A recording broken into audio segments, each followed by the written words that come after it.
Hi everyone, this is daveac and this is my vblog 192 for Friday the 23rd of March 2012, but recorded, I'm afraid, 2 days late on Sunday the 25th of March. A Sunday recording after a wine-soaked weekend.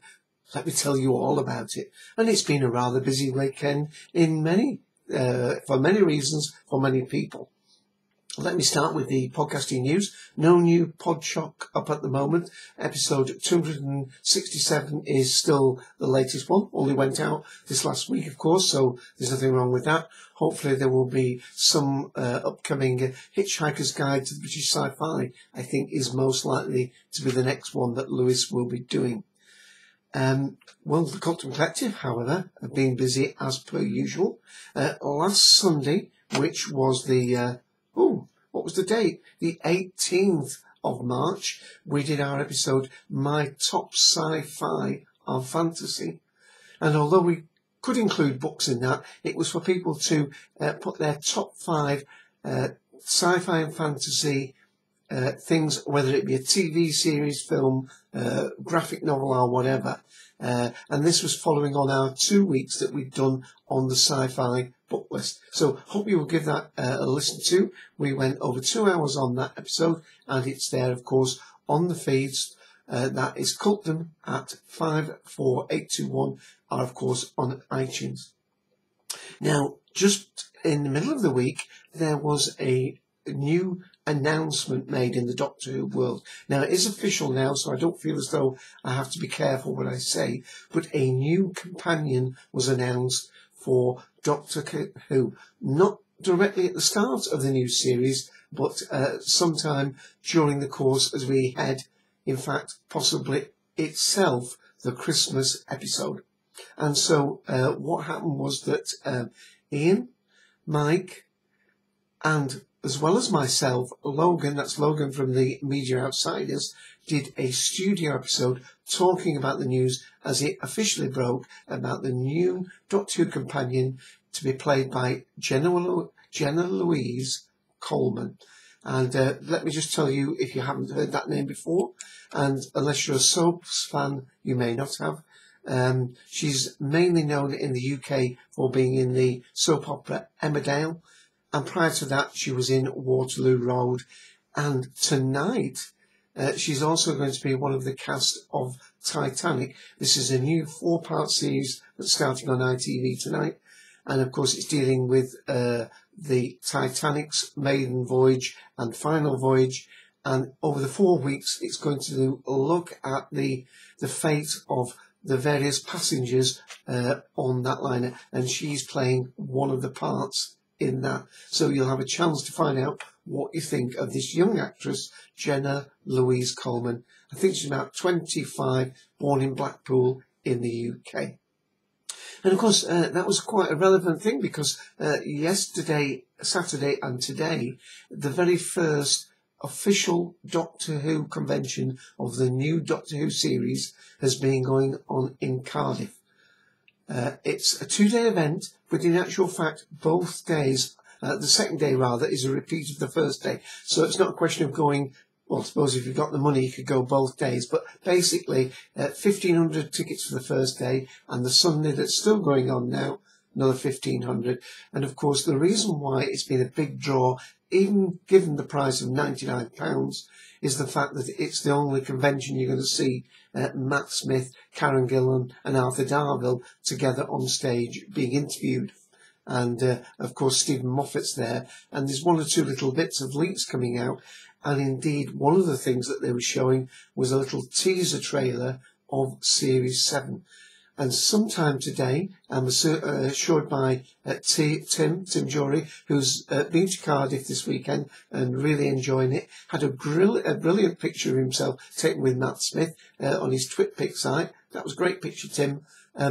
He tweeted that there will be an official version of that, probably as I now speak, up on the internet of what's coming up. It's also been announced now, and I don't think it's too much of a spoiler, but what appears to be the first episode of the series takes place in a Western town. Stephen Moffat saying, well, we had to put Matt's bow legs to some use sometime, didn't we? So that looks great. Of course, you will also probably know that during the course of this season, the Ponds will be leaving Doctor Who. Hence, of course, this announcement of this new co-star, and they're billing it as co-star, the new companion, Jenna Louise Coleman. Okay, so let me just say that when we do our Cult and Collective later today, although you may have already seen that by the time you watch this video, that is on the Sunday the 25th of March at 2 p.m. Eastern Daylight Time. But now, because the UK has gone on to summertime, it will be 7 p.m. British Summertime. We are meeting and doing Dead and Loving It. Yes, we're talking about characters in sci-fi and fantasy who are dead. But prior to that, we will give a little bit of time over to let the collective talk about what their thoughts are about this new companion and the new casting for it. Wow. Well, that was exciting enough for Doctor Who news. But for myself, and why this vlog is a couple of days late, is I went to a wine tasting yesterday. Yes, I went to the 4th year in the run. I've gone to the Virgin wine tasting event in Manchester, of course held on the 24th of March. It was held in Manchester Town Hall. The big major room in that could easily hold 1,000 people, and it was absolutely brimming with people. I will be talking a little bit more about it on the weekly wine podcast that I do. That's the Big and Fruity Wine podcast. I do that on Tuesdays at 5 p.m. Eastern Daylight Time. That's 10 p.m. British Summer Time, and that's on TalkShow ID 112272. And I hope you'll give that a listen. I'll also be putting some pictures up on my different photo accounts and probably on my Facebook account. And I also will be putting some videos of this wine tasting event on my DAC 100 YouTube site. Just to give you an idea of the event itself, I'm just going to play, let me just turn the volume up, I'm just going to play a little bit of the first little report I did on the wine tasting. Had to go into a side room because there was so much clatter and noise that you wouldn't have been able to understand it. Let me just turn these speakers up a second. Hi, this is daveac for the Big and Fruity Wine Podcast. I'm here in Manchester at the Manchester Town Hall. We're at the Virgin Wine Tasting. It's March 24th, 2012. Here with my mate Jack, and we're just having a little sit down, having tried about 17 or 18 of the red wines. Yes, I know we should have started with the white ones, but we've started with the reds because I pulled them towards them. We started with the classic reds, and so far my favourite wine is the Gran Villa Gran Reserva 2001 from Spain. Yes, that will be part and parcel of the Big and Fruity Wine podcast this coming Tuesday. Yes, this was the event we went to, the Virgin Wine. They give you this great big folder, which, by the way, caused a little bit of an issue because you got your pen, I took my camera and so on. So I purchased, in actual fact, I purchased two. Purchased one from my mate Jack as well. This little device, it's a wine yoke, wine glass holder, and of course you put your wine in there and you sling it round your neck, and of course you can taste your wine, then make your notes. Very useful it was indeed. Quite a number of people seem to have invested in those, so quite a nice little device should you be going to a wine tasting event. So I will be talking more about that, as I say, on my Big and Fruity. So we're at 9 minutes now. Let me finish off with the wine. Now, the wine I've got, I'm a little bit apprehensive, not because of the quality of the wine. There we go. Freeze frame. Let's go to the back. Freeze frame. But because I actually opened it up, because on Friday night, I was actually the guest quizmaster on Mike's Radio Free Camelin Friday night quiz. That's TalkShoe ID, by the way, 72402. And because although I had a wine open, I wasn't drinking very much because I was asking all the quiz questions. So if you want to know how that went along, check out Radio Free Camelin on TalkShoe ID 72402. So I only had a glass, but that of course was Friday. You may imagine that when I came home from my Saturday at the wine tasting, I might have had another glass of wine. But no, since I tasted 46 wines at the event, and I must admit, I didn't drink about 8 of them. About 8 of them I tasted and put into the waste.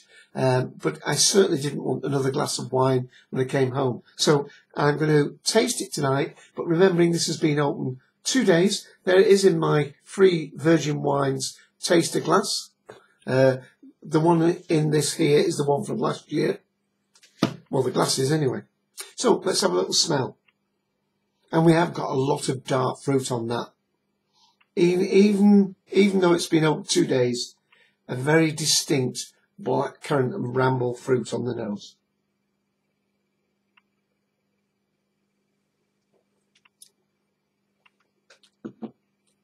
Now, actually, it is very nice. I'm not saying, I did have a little taste of it last night. It's the oak has receded somewhat, and we're getting definitely more of the fruit, but it's definitely softened up. I will definitely finish that wine off tonight. Of course, we've got the Cutland podcast to do later, but I will finish that wine off tonight. I don't think it will keep another night, or if it will sort of tail off. It's definitely going to the softer and fruity side of what was a quite tannic wine when I first opened it. Let me see what it says on the thing. Oh, just get me a little glass. Let me read briefly what it says. A rich, ripe, full-bodied red with flavours of black cherry and black currants, with notes of mocha and vanilla from the aging in oak. And that vanilla and that mocha were definitely more forward and prominent when I first opened it on the Friday. And now it's definitely mellowed and softened up. Not necessarily better because of that, but it's more of a soft, easy drinking wine today. By the way, I should say it's 14.5%. And I think I mentioned it is 2009 from California Cabernet Sauvignon. That's selected by Tesco, and I think it was about a £6.80 wine. So we're talking about a wine that's about $10 or $11. So that's really, I'm going to keep it short because this is 2 days late, and within a few more days, 5 days on Friday, I will be doing the vblog 193. Sorry for it being late, but hopefully I can tell you a little bit more about this wine event on my... Yes, it's a ploy. It's a ploy for you to give a listen to my Big and Fruity Wine podcast. But other than that, service will be back to normal on the vblog next week. With that, I'm going to end for now. Thank you, as always, for watching. Bye all.